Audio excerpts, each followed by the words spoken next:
morning everyone. Welcome back to your channel The Nation Needs You. I am Ramchandra Mishra, Soft Skill Trainer, Bhubaneswar Orissa. आप सब लोगों को channel में तहे दिल से स्वागत है और मैं बहुत खुश हूँ कि कुछ स्टूडेंट रेगुलरली मेरे वीडियो को देखते हैं, अच्छे कमेंट देते हैं, मुझे भी एनकरेज करते हैं, मुझे भी ये जर्नी अच्छा लगता है। आज मैं एक नया लेसन लेके आया हूँ आप सब लोगों के लिए। It is what everyone, idioms and phrases with Mishra sir.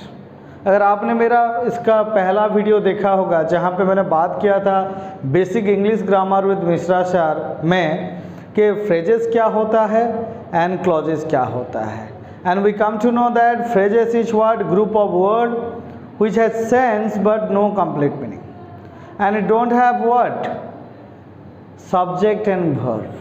And we see clauses also, और clauses क्या था, group of word था, उसका sense था और meaning भी था और subject verb भी था। फिर हम लोगों ने देखा था कि टाइप्स ऑफ क्लॉजेस, उसमें हमने इंडिपेंडेंट क्लॉज के बारे में पढ़ा था, फिर डिपेंडेंट क्लॉज के बारे में पढ़ा था। तो आज का जो लेसन है इसमें हम देखने वाले हैं इडियम्स एंड फ्रेजेस।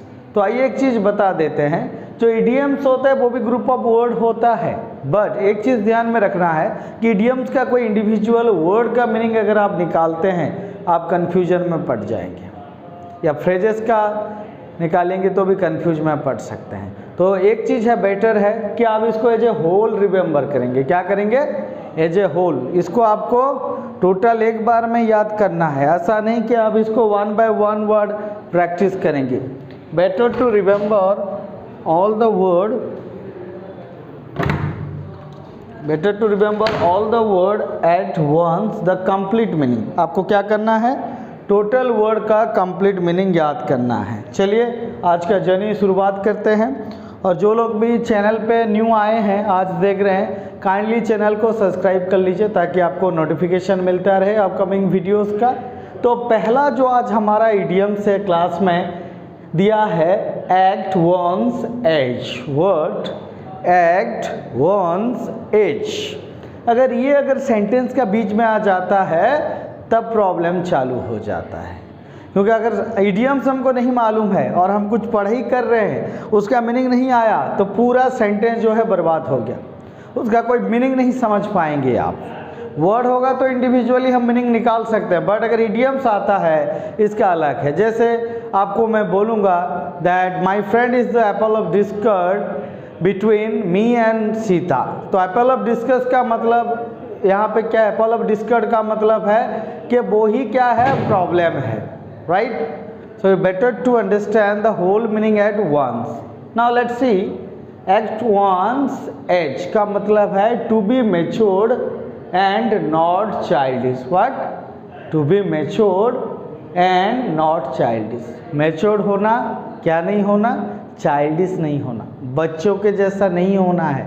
कुछ लोग बच्चे के जैसे होते हैं। Okay, if you become childish it is okay, but where in some cases, not all the time, because in an interview you are not going to behave as a child, right? Look at one sentence, stop being childish। childish होना बंद करो and act your age, और अपने वयस के हिसाब से, उम्र के हिसाब से बिहेव करो। क्योंकि हम लोग इंटरव्यू देने जा रहे हैं तो वहाँ पे एक लॉलीपॉप लेके तो जहाँ वहाँ पे नहीं बैठ सकते ना, या एक छोटा सा वीडियो गेम जो पुराना आता था टी वाला, वो लेके तो नहीं जा सकते ना। So we have to act one's age. Okay, ठीक है। अब सेकंड वाले में पढ़ते हैं। नेक्स्ट दिया एक सुंदर सा है idioms, age before beauty. Beauty पता है क्या है? Age before beauty. इसका मतलब है कि to allow older people to go before younger one. Elder लोगों को जाने देना यंगर से पहले। अब बोलते हैं ना, बड़े लोगों को पहले जाने देना है। हम क्या बोलते हैं? प्लीज़ सर यू फास्ट बोलते हैं। एक सेंटेंस लेते हैं, प्लीज यू फास्ट, आप पहले। एज बिफोर ब्यूटी, क्या है? Age before beauty. तो यहाँ पे ब्यूटी को क्या यंग लोगों के साथ ये किया गया है, यू नो, आपको पता है। ओके, आगे बढ़ते हैं। नेक्स्ट वन है एज आउट ऑफ समथिंग। क्या? Age out of something means to reach an age, एक ऐसे उम्र में पहुंचना at which one is no longer eligible for any type of services from government और एनी काइंड ऑफ स्कॉलरशिप और not eligible for taking service of government, let's say. So here एक example लेते हैं, he has age out of special student scholarship programme. क्या हुआ, उसका as out हो गया, एज आउट ऑफ समथिंग मतलब क्या, एज आउट ऑफ समथिंग मतलब उम्र चले जाना। जैसे कि आपका आईएएस एग्जामिनेशन के लिए, यूपीएससी के लिए 35 है या 37 या 38, अरे एज चला गया तो आप क्या अप्लाई कर पाएंगे क्या? नो।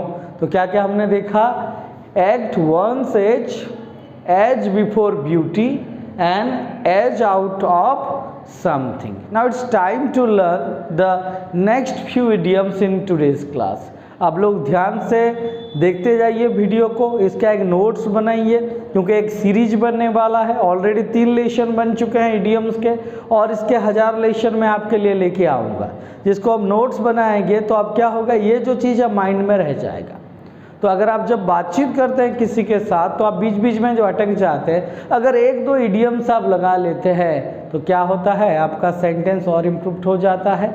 और एक चीज़ है कि आपका सेंटेंस में 4 चांद लग जाते हैं और सेंटेंस का जो क्वालिटी है वो भी बढ़ जाता है। So be careful while using what idioms and phrases in your sentence everybody. Let's see, और एक बढ़िया वाला आया है, कॉम ऑफ एज। क्या है, कॉम ऑफ एज। जब मैंने फ्रेजल वर्ब पढ़ाया था, फ्रेजल वर्ब थोड़ा अलग है, उसमें भार प्लस एडवर्ब डालेंगे, भार प्लस एडजेक्टिव डालेंगे और भार प्लस और कुछ भी डाल सकते हैं, राइट। लेकिन वो अलग है, उसका भी मीनिंग एक लेकिन इडियम्स जो है बहुत सारे लोग हैं, आपको ज़्यादातर न्यूज़पेपर में या स्टोरी में इडियम्स बहुत सारे मिलने वाले हैं and it is definitely helpful for everybody. क्या है, कम ऑफ एज, इसका मतलब टू रीच एडल्टहुड, क्या, जवानी में पहुंचना, यौवन में पहुंचना। His son has come of age, अगर आपको एक सेंटेंस मिला होता अभी कि his son has come of age, यहाँ पे कम ऑफ पे आप रह जाते कि इसका मतलब क्या, कम ऑफ एज का मतलब क्या, इंडिविजुअल मीनिंग निकालेंगे, बोला हूँ इंडिविजुअल मीनिंग निकालते हैं तो आप कन्फ्यूजन में रह जाएंगे, मीनिंग नहीं पता चलेगा, गलत करके चले आएंगे एग्जाम में। लेट्स सी, और ज़्यादातर कॉम्पिटिटिव एग्जाम में आप लोगों को इडियम्स भी आता है, एक दे दिया होगा, बोला सिमिलर क्या है, मैच करो, नियरेस्ट वाला मैच करो, तब अगर आप प्रैक्टिस किए हैं अच्छे से तो आप 100 में से 80 या 90 नंबर ला सकते हैं। फॉर एग्जाम्पल हो गया। नेक्स्ट आ गया, वो बढ़िया है, कून्स एज। क्या है, नया वाला है, कून्स एज। कून्स एज का मतलब refer to a very long period of time, इसको प्रोलॉन्ग टाइम भी कहा जाता है, लंबा समय तक। एग्जाम्पल देखते हैं, डॉग्स एज। डॉग्स एज और कून्स एज दोनों सेम है, आप डॉग्स एज भी कह सकते हैं, थोड़ा नेगेटिव है डॉग्स एज। अच्छा, hi Rahul, it's been a dog's age since we last met.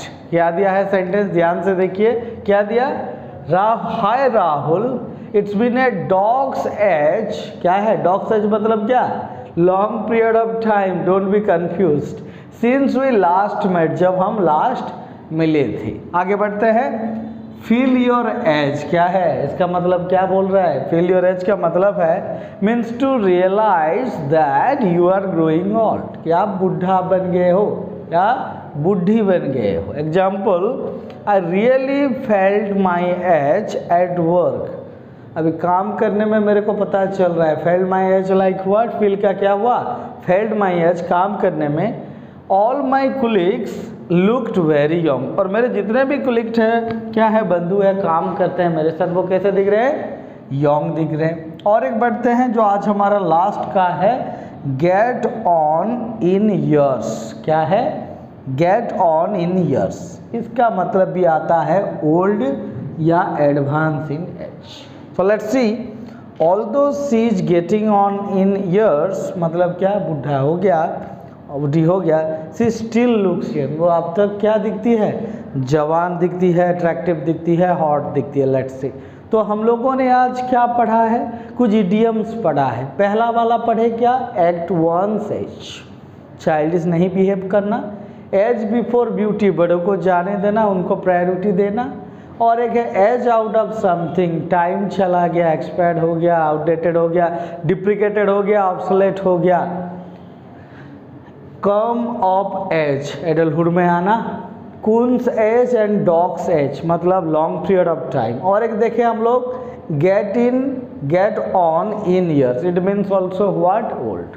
Yes, obviously in this video we learn around 10, obviously let's say 7 or 8 idioms, but let's say if these idioms are used in sentences, it sound well.